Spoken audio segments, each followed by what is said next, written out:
જય શ્રી કૃષ્ણ. રાધે રાધે. મારી યુટ્યુબ ચેનલમાં તમારું હાર્દિક સ્વાગત છે. આજે આપણે આ કથામાં સાંભળીશું કે ભગવાન દીકરીના જન્મ માટે કેવા ઘરની પસંદગી કરે છે. આ એવી કથા છે જે દરેક વ્યક્તિએ ધ્યાનથી સાંભળવી જોઈએ. તો ચાલો શરૂ કરીએ આજની કથા.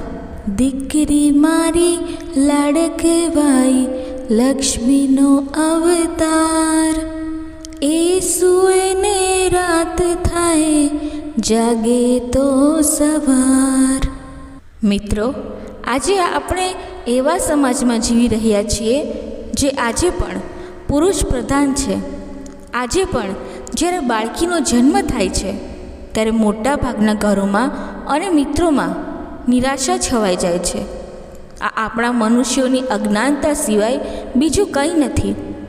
તમને જાણીને નવાઈ લાગશે કે દરેક વ્યક્તિના ઘરે છોકરીનો જન્મ નથી થતો, પરંતુ તે લોકોના ઘરે જ થાય છે જે ભાગ્યશાળી હોય છે અને તેણે પોતાના સારા કાર્યો કર્યા હોય છે. અને આજે અમે તમને જણાવવા જઈ રહ્યા છીએ કે ભગવાન છોકરીને જન્મ આપવા માટે કેવા ઘરની પસંદગી કરે છે. મિત્રો, અર્જુન ભગવાન કૃષ્ણ માધવને પૂછે છે કે કયા કર્મોથી કોઈના ઘરમાં દીકરી અને ધન મળે છે, એટલે કે કેવી રીતે ઘરોમાં દીકરીઓ જન્મે છે. તો શ્રી કૃષ્ણ અર્જુનને કહે છે, કોઈ પણ સ્ત્રી કે પુરુષ જેણે પોતાના પૂર્વજન્મમાં સારા કાર્યો કર્યા હોય તેને જ દીકરીના માતા પિતા બનવાનું સૌભાગ્ય મળે છે. દીકરીઓના જન્મ માટે એવા ઘરો જ પસંદ કરવામાં આવે છે જે દીકરીઓનો બોજ ઉઠાવી શકે, કારણ કે ત્રણેય જગતમાં સ્ત્રી એટલે દીકરીઓ જ એવી છે જેનો ભાર દરેક વ્યક્તિ ઉઠાવી શકતો નથી. દીકરીઓ જ આ દુનિયાને સતત ચલાવે છે. તેની આદર મેળવવા માટે બધું બલિદાન આપે છે. હે અર્જુન, જે દિવસે આ દુનિયામાં દીકરીઓનો જન્મ અટકી જશે તે દિવસે ધીમે ધીમે આ સૃષ્ટિનો અંત આવી જશે. મિત્રો, જો આપણે ભગવાન શ્રી કૃષ્ણની આ વાતોને ધ્યાનમાં લઈએ તો તેમની વાત બિલકુલ સાચી છે, કારણ કે જો દીકરીઓ ન હોય તો કોઈના પરિવારની પ્રગતિ થઈ શકતી નથી.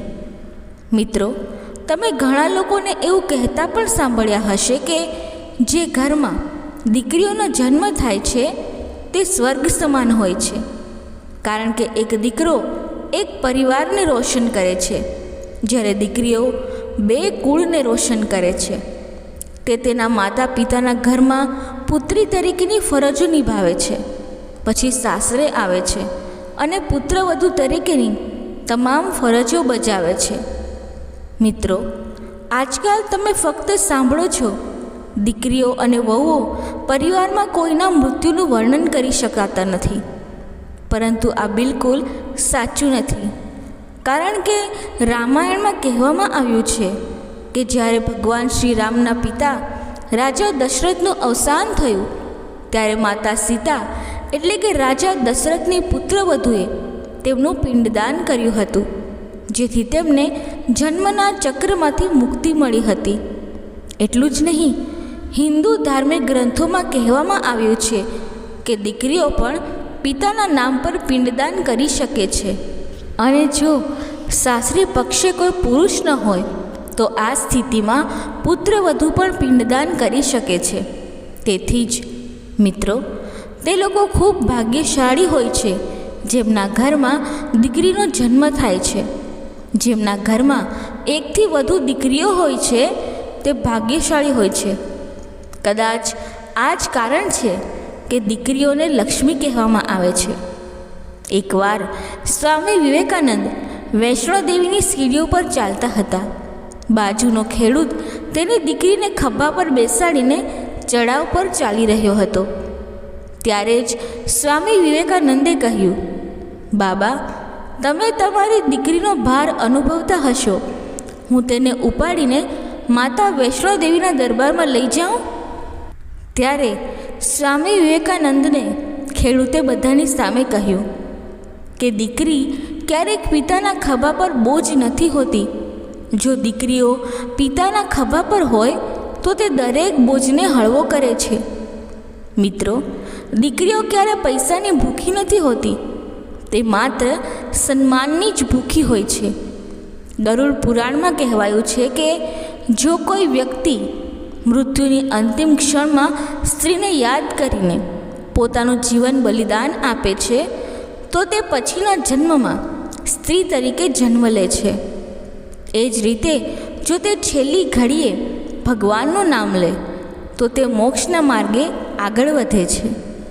મિત્રો, આ કથા કહેતી વખતે જો મારાથી કોઈ ભૂલ થઈ હોય તો હું ક્ષમા માગું છું અને આશા રાખું છું કે તમને આ કથા પસંદ આવી હશે.